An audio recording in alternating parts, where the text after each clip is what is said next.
Dan kitalah yang menilai diri kita, apakah mensyirikkan Allah, apakah kita menganggap ada selain Allah yang mampu melakukan apa yang bisa dilakukan oleh Allah, memberi rezeki, menghidup dan mematikan, dan memberikan kesembuhan. Apakah ada selain Allah yang pantas untuk kita ikuti ajaran-ajarannya, yang pantas kita harumkan dan kita junjung tinggi syariatnya, ataukah syariat atau kanun buatan barat, warisan daripada dunia Eropa sana, lalu Islam kita letakkan di nomor kesekian. Bila itu terjadi, maka kita termasuk di antara orang-orang yang mensekutukan Allah, musyrikin di akhir zaman ini. Karena tidak adanya power yang melindungi dunia dengan syariat Islam, maka kesyirikan menjadi marak di mana-mana. Bila ilmu kita minim, jauh dari ulama, tidak suka dengan majelis ilmu, dipastikan orang ini mungkin punya keyakinan yang syirik, mungkin mengatakan perkataan-perkataan yang mengandung syirik, mungkin melakukan perbuatan-perbuatan yang mengandung syirik. Dia sadari atau dia tidak sadari, dia buat, dia lakukan atau dia yakini, maka dia tetap berdosa.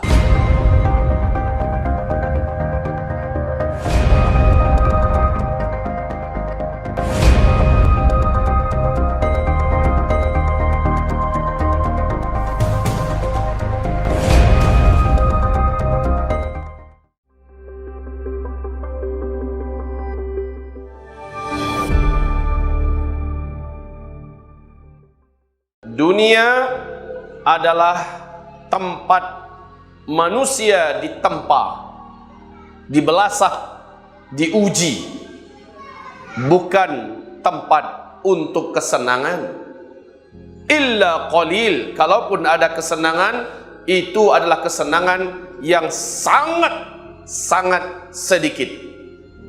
Dan kesenangan itu pun sifatnya ghurur. Wa mal hayatud dunya illa mata'ul ghurur. Kesenangan kalau ada di dunia hanyalah kesenangan yang menipu. Ibadallah, siapapun yang hidup di dunia ini mengalami ujian. Tempat untuk tidak diuji cuma satu, yaitu akhirat. Bagi yang masuk dalam surga, di akhirat tempat kalau tidak disiksa dalam neraka, ia mendapatkan nikmat surga. Tidak ada lagi penderitaan, kelaparan, kecemasan, sakit, kemiskinan, dan seterusnya. Sudah tidak ada. Semuanya adalah nikmat. Untuk dunia pasti diuji. Tidak mau diuji, jangan hidup di dunia. Mau lari dari dunia, maka itu disebut dengan bunuh diri, atau orang-orang yang berputus asa dan menolak takdir Allah Subhanahu wa taala. Maka orang ini juga tidak mendapatkan tempat. Dengan keluh kesahnya, dengan geramnya, dengan marahnya kepada Allah, tidak menerima keadaan dan takdir, itu tidak akan merubah nasibnya. Dia tetap akan menjalani apa yang telah ditetapkan oleh Allah Subhanahu wa taala. Maka sebaik-baik pilihan adalah ikhlas, ridha, menerima apa yang diujikan oleh Allah kepada kita. Dan itu lebih baik. Itu membuat hati lebih tenang, membuat pikiran lebih fresh, dan membuat jiwa lebih tidak ada beban, daripada kita berkeluh kesah, menyalahkan Allah dan menolak takdir. Itu semua tidak akan merubah apa yang telah ditetapkan oleh Allah Subhanahu wa taala. Nah, saudara-saudaraku, hamba-hamba Allah, ini akhir zaman, fase keempat penghujung. Mau berakhir kita dari fase keempat. Sebentar lagi kita masuk fase terakhir, fase kelima. Fase di mana dunia seolah-olah bagaikan surga dibuat oleh Allah. Tapi di penghujung fase keempat, berbagai macam ujian telak dan bertubi-tubi, berlapis-lapis datang kepada umat ini. Sama ada umat yang lurus dari umat Nabi Muhammad, atau umat yang memang sudah punya karakter, dalam hati mereka ada penyakit. Tetapi pada fase keempat ini ada 5 kejadian yang paling kita takutkan semua. Pertama, umat ini akan berbondong-bondong untuk sesat, karena banyaknya bermunculan aliran-aliran, kelompok-kelompok sesat mengatasnamakan Islam. Maka bila jauh dari ulama, jauh dari ilmu, dan tidak mau dalam majelis-majelis ilmu, orang ini punya berpeluang besar untuk menjadi sesat. Yang kedua, pada fase ini, di mana seluruh kemaksiatan, seluruh fasilitas-fasilitas dosa di backup, di backingi, disiapkan, dan ini menjadikan umat akan sangat banyak menjadi umat yang fasik. Kenapa mereka cenderung kepada dosa-dosa dan maksiat? Fase keempat ini sangat banyak umat Nabi Muhammad yang terjerumus dalam perbuatan kefasikan, yakni maksiat demi maksiat, dosa demi dosa, lalai dengan ibadah dan terperangkap dalam perangkap-perangkap setan jin dan setan manusia. Yang ketiga, pada fase penghujung keempat ini, saudara-saudaraku, hamba-hamba Allah yang kami muliakan, sangat banyak muncul kemunafikan. Orang-orang yang zahirnya Islam, sementara dia berpihak pada pemikiran liberal, pada pemikiran sekuler, pada pemikiran-pemikiran yang anti kepada ajaran Islam, anti syariat Islam, menentang perjuangan dakwah, menegakkan amar bil ma'ruf nahi anil munkar. Mereka yang di garis terdepan untuk menghadang dakwah, untuk menyalahkan amar bil ma'ruf nahi anil munkar, dan untuk meramikan masjid-masjid Allah. Mereka yang paling terdepan untuk memfasilitasi berbagai macam kemaksiatan. Mereka yang di garis terdepan untuk menghadang para alim ulama, para da'i-da'i Rabbani, para khutaba, para ustad-ustad. Mereka di garis terdepan yang akan memfitnah, yang akan menjerumuskan dakwah ini dalam kesulitan dan hadangan demi hadangan. Pada fase keempat ini kemunafikan muncul di mana-mana, dan orang-orang munafik, baik tokoh-tokohnya, baik para kiai-kiainya, akan diberi panggung untuk berbicara seluas-luasnya di media-media massa, di koran-koran, di televisi-televisi mainstream dan sebagainya, baik di Indonesia atau seluruh dunia yang lain. Dan ini ujian tersendiri bagi orang-orang beriman yang teguh, orang-orang beriman yang tegar dan sabar dalam dakwah, istiqomah dalam meniti jalan siratal mustaqim, berhadapan dengan orang-orang munafik ini. Yang keempat, dan maaf, orang-orang munafik di fase keempat ini banyak sekali, dan mereka tidak peduli dengan Islam, dan bahkan ikut-ikutan menyalah-nyalahkan para pengemban dakwah Islam. Mereka bahkan ikut mendukung orang-orang yang zalim, orang-orang yang jahat untuk memberangus keberadaan eksistensi dakwah Islam al-haq. Dan mereka di akhir zaman ini menjadi musuh yang terberat. Wajar toh kalau dalam Al-Quran akhirnya Allah mengungkapkan mereka aladul khisam. Musuh Islam yang paling alot adalah orang munafik. Kemasannya Islam, tampangnya kiai, dibeli gelar dengan kiai, buya dan sebagainya. Sementara mereka lah yang menyesatkan fikiran umat dari jalan yang benar. Dan mereka-mereka inilah yang menjadi penjilat-penjilat kepada kekuasaan yang zalim. Mereka-mereka ini bermunculan di akhir zaman dalam jumlah yang lumayan besar dan banyak. Ujian terbesar dari kelompok yang ketiga ini. Yang keempat, ujian yang terberat di fase keempat penghujung ini adalah bermunculan berbagai macam jenis kesyirikan. Dan ini yang terberat. Kesyirikan difasilitasi, kesyirikan diajarkan, kesyirikan dipublikasikan, kesyirikan ditopang, dibeasiswai, dibiayai, kesyirikan mendapatkan penolong-penolong yang terkuat. Dan sehingga Allah berfirman di dalam An-Nur, surat An-Nur ayat yang ke-55, menjelang fase kelima, meratanya di mana-mana kesyirikan. Orang tidak lagi menganggap Allah nomor satu. Orang tidak menganggap lagi Islam adalah satu-satunya jalan hidup. Mereka sudah menganggap selain Islam masih ada jalan yang lain. Selain ajaran Islam masih ada ajaran yang lain. Selain daripada Allah masih ada solusi yang lain. Sehingga ketakutan manusia kepada selain Allah seperti takutnya mereka kepada Allah, bahkan lebih lagi. Banyak manusia, wa minan nasi, dan di antara manusia ada yang sangat takut kepada manusia ka khasyatillah, seperti takutnya mereka kepada Allah Subhanahu wa taala.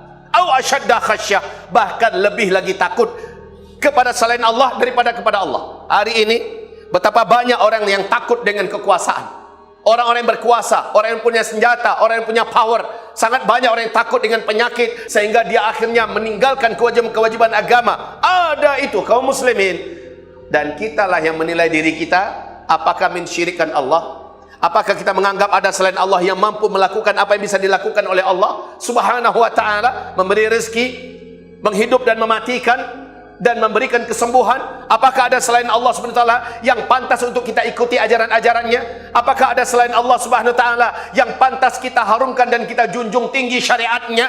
Ataukah syariat atau kanun buatan barat kekuatan buatan Belanda, warisan daripada dunia Eropa sana yang kita elok-elokkan dan kita bangga-banggakan, lalu Islam kita letakkan di nomor kesekian. Bila itu terjadi, maka kita termasuk minal musyrikin, di antara orang-orang yang mensekutukan Allah Subhanahu wa taala. Musyrikin di akhir zaman ini kaum muslimin, karena tidak adanya power yang melindungi dunia dengan syarat Islam, maka kesyirikan menjadi marak di mana-mana. Bila ilmu kita minim, jauh dari ulama, tidak suka dengan majelis ilmu, dipastikan orang ini mungkin punya keyakinan yang syirik, mungkin mengatakan perkataan-perkataan yang mengandung syirik, mungkin melakukan perbuatan-perbuatan yang mengandung syirik.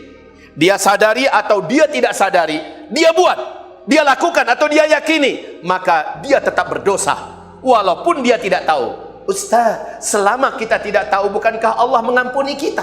Kan kita tidak tahu. Kalau begitu, untuk apa Allah kasih kita mata? Untuk apa Allah kasih kita dua telinga? Untuk apa Allah mengasih kita akal yang bisa berfikir, hati yang bisa memahami dan menerima hidayah? Untuk apa kalau bukan untuk mencari tahu? Kalau tidak tahu ya cari tahulah. Sekarang apa yang tidak bisa dicari tahu? Sementara setiap kita hampir-hampir seluruhnya punya handphone, mulut bisa bertanya, telinga bisa mendengar, mata bisa membaca, akal bisa berfikir. Apa alasan kita nanti di hadapan Allah? Ya Allah, maafkan hamba-hamba kan dulu tidak tahu di dunia. Allah Subhanahu wa taala mengatakan, saya bedakan kamu dengan hewan. Hewan punya mata, hewan punya telinga, hewan punya akal, punya hati.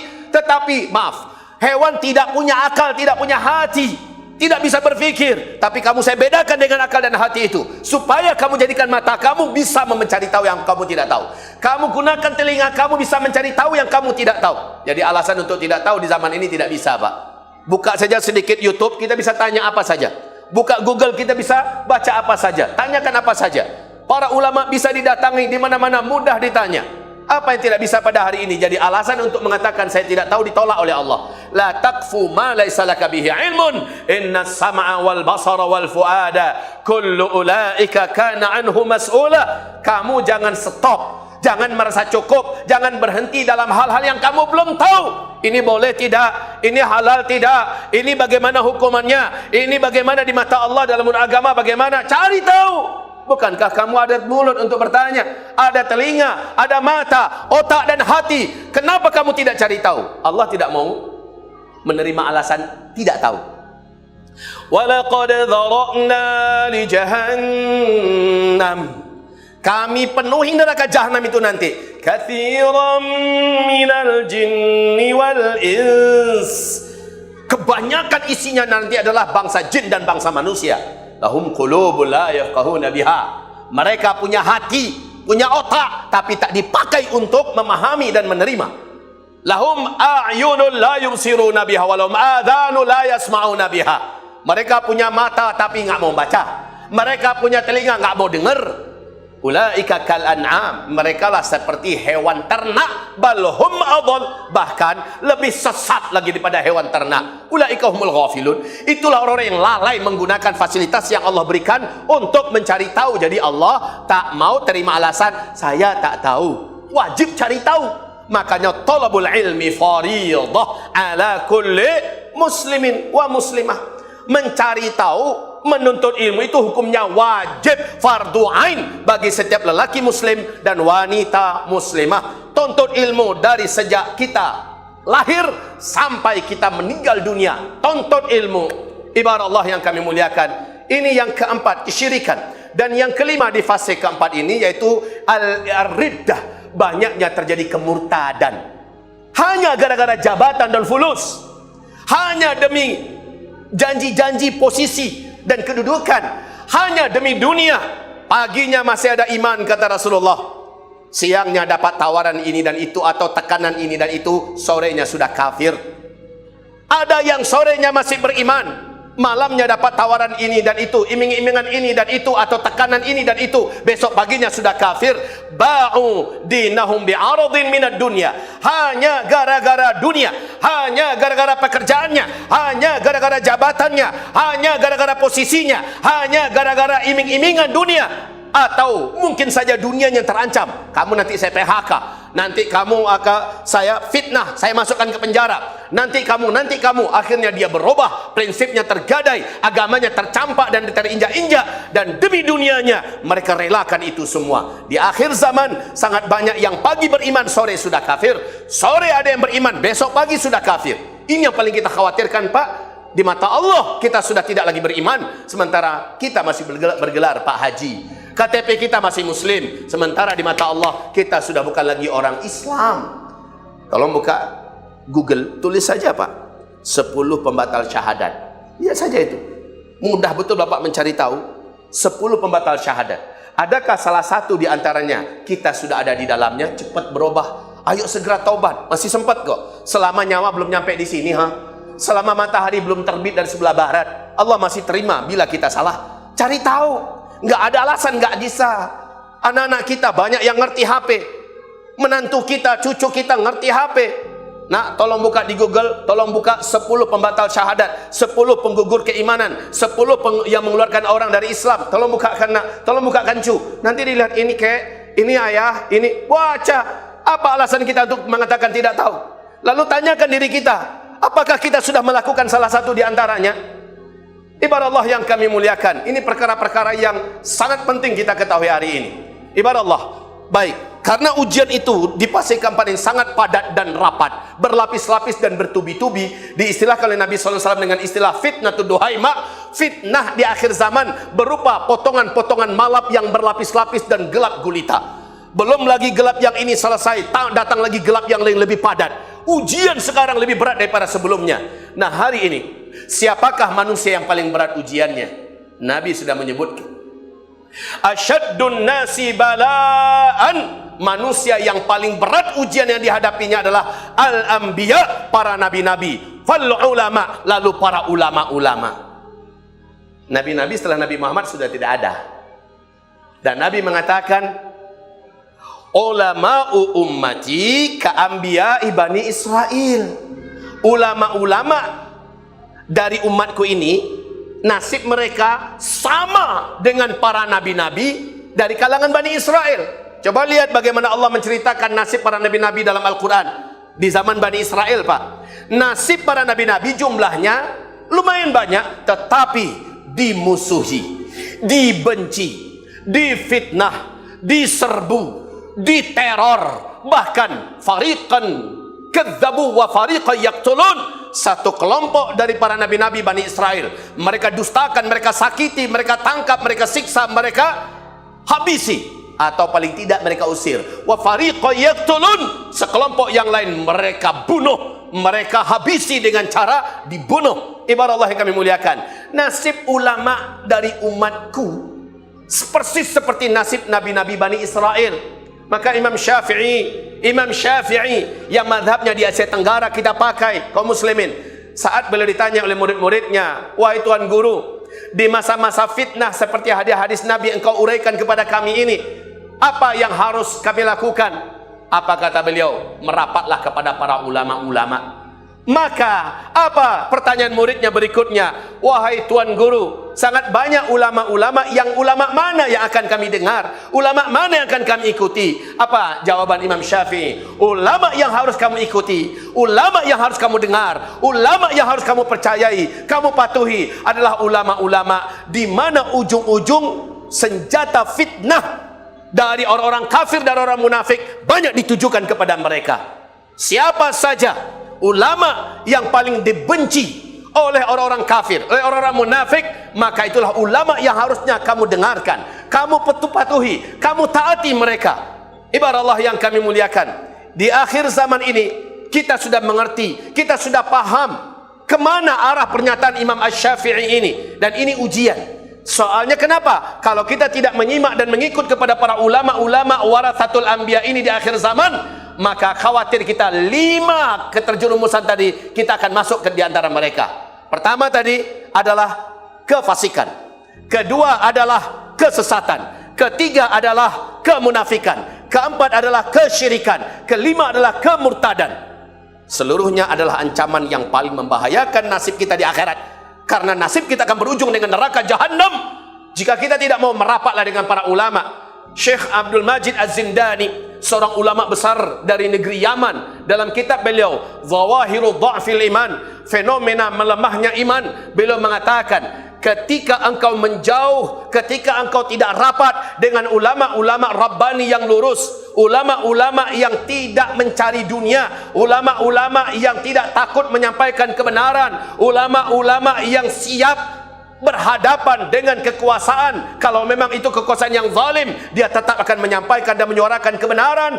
Maka siapa yang tidak merapat kepada mereka, imannya akan menjadi lemah dan bahkan dia cenderung disesatkan. Kenapa? Karena ada ulama-ulama usul, ada ulama-ulama jahat, ada ulama-ulama yang buruk, di mana Nabi mengatakan du'atun, mereka adalah para dai-dai ala abwabi jahannam, di depan gerbang-gerbang pintu neraka jahannam. Ada ulama-ulama ini, bahkan jumlah mereka malah banyak. Mereka ulama-ulama penjilat, ulama-ulama yang tawaf di sekitar fulus, orang ulama-ulama yang berharap kepada fasilitas dunia yang diberikan kepadanya, kedudukan yang diberikan kepadanya. Ulama yang bolak-balik datang ke pintu-pintu kekuasaan untuk mendapatkan sekeping daripada dunia. Ulama macam ini di akhir zaman banyak ibarat Allah yang kami muliakan, tetapi kita sudah dapat iringan arahan dan panduan seperti apa yang akan kita ikuti. Oh Ustaz, kalau seandainya ulama kami dapat ujian, otomatis kami juga akan mendapatkan ujian. Oh iya, tetapi ingat, innallaha la yanzilul bala'ila ala qadri sabar. Allah tidak akan turunkan ujian kecuali dengan kadar kesabaran yang ada dalam dada orang itu. Jadi setiap kita akan diuji dengan kadar sabar yang ada dalam dada kita, Pak. Allah tuh Maha tahu seberapa kemampuan kita memikul ujian. Allah akan berikan ujian sebanyak itu juga.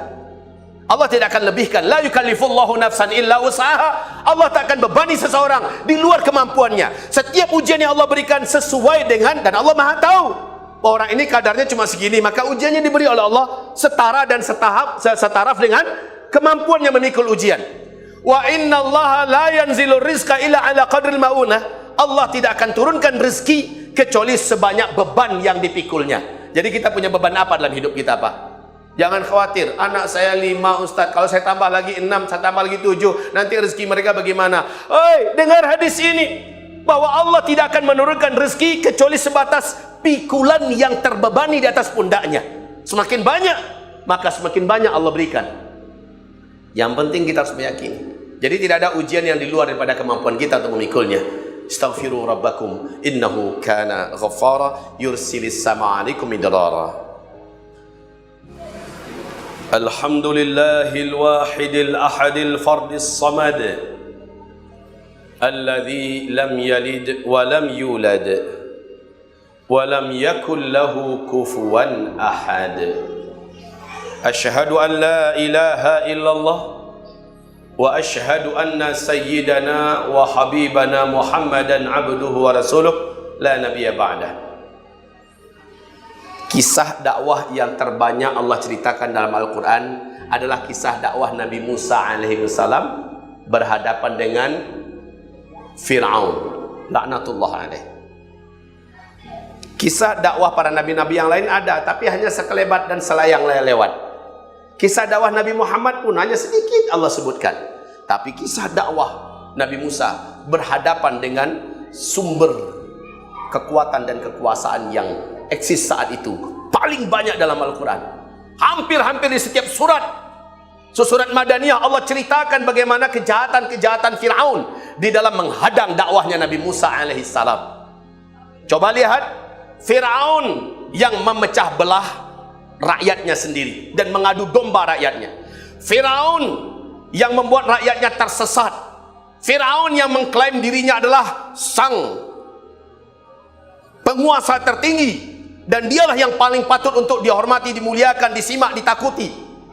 Fir'aun yang mengklaim dirinya adalah Tuhan. Fir'aun yang diktator, dia yang menghabisi, membantai, dia yang menghabisi dan membantai rakyatnya sendiri. Anak-anak kecil pun dia tega untuk dia habisi. Fir'aun yang memiliki media dan menyebarkan fitnah melalui medianya di mana-mana. Fir'aun yang memiliki tentara, termasuk tentara terkuat di dunia pada masa itu. Dan dia sangat bangga dengan kekuatan militer yang dikuasainya. Firaun yang memiliki para konglomerat dan cukong-cukong di belakangnya. Firaun memiliki segala syarat-syarat untuk eksis bertahan lama. Dan pada akhirnya Firaun melihat satu-satunya pengganggu yang layak dan wajib dilenyapkan di muka bumi ini adalah Musa serta orang-orang yang beriman dengannya. Lalu Firaun menyebarkan isu. Setelah berbagai macam cara menumbangkan Musa tidak tumbang-tumbang, berbagai macam cara menghabisi Musa tidak habis-habis, berbagai macam cara menutup dan memberangus dakwahnya Nabi Musa tidak terhadang, makin diberangus makin luas, makin dicintai Musa alaihissalam oleh rakyat jelata, orang-orang yang percaya dan beriman kepadanya. Semakin populer Musa alaihissalam, dan ini menjadikan Firaun berangasan tidak karu-karuan. Lalu pada puncaknya Firaun berkata, waqala Firaun berkata, "Dzaruni aqtul Musa." Saatnya Musa harus dihabisi, dibunuh. Wal yadu rabbah, jangan ada yang coba-coba gabung dengannya. Jangan ada yang coba-coba membela dan membantunya. Biar dia sendirian. Biar dia cuma minta tolong kepada Tuhannya. Inni akhafu, aku khawatir, kata Firaun, ayyubaddila dinakum, Musa ini ingin merubah ideologi negara kalian. Ini pernyataan Firaun. Aku khawatir Musa merubah negeri dan negara kalian ini. Kalau Musa ingin merubah, kemana ingin dirubah oleh Musa? Pasti ke jalan yang benar, pasti menuju kepada jalan Allah. Lah Firaun karena jalannya jalan setan, dan dia senantiasa mempublikasikan kemana-mana, inilah jalan yang lurus, inilah jalan yang seharusnya kita tempuh. Sementara jalan yang diinginkan oleh Musa, itulah jalan yang berbahaya. Dia akan membelah-belah bangsa. Padahal tukang pemecah belah bangsa adalah Firaun sendiri. Coba lihat apa yang terjadi dengan Nabi Musa. Luar biasa kaum muslimin, luar biasa. Tapi Nabi Musa tidak punya apa-apa. Tidak punya tentara, tidak punya senjata, tidak punya media, tidak punya harta, tidak punya backing tidak punya. Yang Musa punya apa? Allah. Yang Musa punya cuma Allah. Siapa yang menang pada akhirnya? Pada puncaknya Firaun setelah menyebarkan isu bahwa Musa ini berbahaya, au ayyudhira fil ardil fasad, Musa ini teroris. Itu kalimat terakhir Firaun ya. Musa itu teroris. Dituduh Musa dengan orang-orang yang bersama dengan Nabi Musa, ini akan menimbulkan kekacauan. Dia punya senjata, Musa ini akan melenyapkan negeri ini, Musa akan membantai di mana-mana. Padahal orang semua tahu yang suka membantai di mana-mana itu siapa? Firaun. Yang punya senjata itu siapa? Firaun. Yang punya tentara itu siapa? Firaun. Tapi Firaun yang nuduh Musa teroris. Akhirnya dengan legitimasi yang dirasa cukup, dengan media yang dirasa mumpuni dan mapan, maka Firaun pun menyusun seluruh kekuatannya. Semuanya dilibatkan, sampai menteri-menterinya, orang-orang kaya yang membackup di belakangnya, semua dilibatkan untuk membunuh Musa alaihissalam. Pada akhirnya Allah subhanahu wa ta'ala suruh, hai Musa, lari cepat, bawa orang-orang beriman bersamamu. Di depan terhadang oleh Laut Merah. Musa dan kaumnya terhenti di situ, tidak tahu bawa kemana lagi, mau buat apa. Sementara Firaun dengan semua kekuatannya bersatu padu mengejar, memburu. Tentara-tentaranya menghunuskan pedang-pedang, siap mencincang Nabi Musa alaihissalam dan para pengikutnya. Lalu apa kata kaumnya? Sebentar lagi kita akan dihabisi. Kata Nabi Musa, ada Allah. Kalian jangan khawatir, ada Allah bersama kita. Apa kata Allah? Musa, ketukkan tongkatmu ke laut. Terbelahlah laut. Dan ini kaum muslimin Allah abadikan ceritanya dalam Al-Quran. Saintis juga mampu membuktikan bahwa ada bekas belahan itu dan tanda-tanda bahwa pernah terjadi hal yang luar biasa di Laut Merah di mana Musa menyeberang. Hamba-hamba Allah yang kami muliakan, Firaun di puncak kekuasaannya, di puncak kekuatannya, di puncak kesombongannya, di puncak kecongkakan keangkuhannya, di puncak kejumawaannya, di puncak kekayaannya, tenggelam bersama orang-orang yang bersama dengannya. Dan sejarah ketika Allah ceritakan dalam Al-Quran, pasti akan Allah ulangi kembali.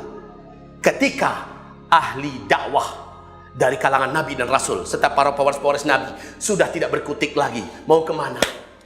Mata Nasrullah, kapan engkau tolong kami ya Allah? Jalan sudah buntu, ke depan sudah tidak ada lagi jalan. lari ke kanan ke kiri, kita pasti akan tetap dihabisi. Apa yang harus kami lakukan ya Allah? Ala inna nasrallahi qarib. Ketahuilah, saat kamu sudah tidak mampu lagi mau kemana, mau buat apa, pertolongan Allah disitulah datangnya. Dan sejarah selalu terulang dan berulang. Allah yang menghabisi Firaun alaihissalam. Allah yang menenggelamkan semua kekuatan dengan militer yang hebat, dengan seluruh kekayaan yang berlipat-lipat. Semuanya dihabisi oleh Allah. Lalu kami wariskan bumi untuk Musa dan orang beriman sepeninggalnya. Optimislah dengan kisah ini. Kisah ini akan terulang. Jangan pesimis. Ada Allah. Allah tidak tidur. Ada Allah.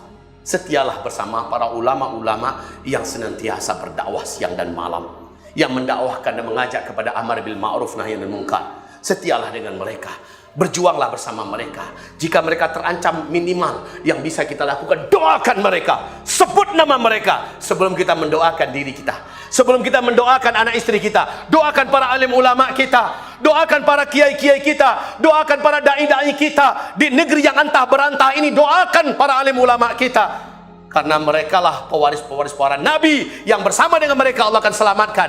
Yang tidak bersama dengan mereka, saya khawatir masuk dalam fitnah, satu di antara 5 fitnah tadi. Ma'adzanallah. Allahumma salli wa sallim ala hadzal nabiyil karim wa ala alihi wa sahbihi ajma'in wa man tabi'ahu bi ihsanin ila yaumiddin. Allahumma ighfir lil muslimina wal muslimat wal mu'minina wal mu'minat al ahya'i minhum wal amwat برحمتك يا سميع قريب مجيب دعوات. ربنا ظلمنا أنفسنا وإن لم تغفر لنا وترحمنا لنكونن من الخاسرين. اللهم أرنا الحق حقا وارزقنا اتباعه وأرنا الباطل باطلا وارزقنا اجتنابه. لا حول ولا قوة إلا بالله. ربنا آتنا في الدنيا حسنة وفي الآخرة حسنة وقنا عذاب النار. سبحان ربك رب العزة عما يصفون وسلام على المرسلين والحمد لله رب العالمين.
Dan kitalah yang menilai diri kita, apakah mensyirikkan Allah, apakah kita menganggap ada selain Allah yang mampu melakukan apa yang bisa dilakukan oleh Allah, memberi rezeki, menghidup dan mematikan, dan memberikan kesembuhan. Apakah ada selain Allah yang pantas untuk kita ikuti ajaran-ajarannya, yang pantas kita harumkan dan kita junjung tinggi syariatnya, ataukah syariat atau kanun buatan barat, warisan daripada dunia Eropa sana, lalu Islam kita letakkan di nomor kesekian. Bila itu terjadi, maka kita termasuk di antara orang-orang yang mensekutukan Allah, musyrikin di akhir zaman ini. Karena tidak adanya power yang melindungi dunia dengan syariat Islam, maka kesyirikan menjadi marak di mana-mana. Bila ilmu kita minim, jauh dari ulama, tidak suka dengan majelis ilmu, dipastikan orang ini mungkin punya keyakinan yang syirik, mungkin mengatakan perkataan-perkataan yang mengandung syirik, mungkin melakukan perbuatan-perbuatan yang mengandung syirik. Dia sadari atau dia tidak sadari, dia buat, dia lakukan atau dia yakini, maka dia tetap berdosa.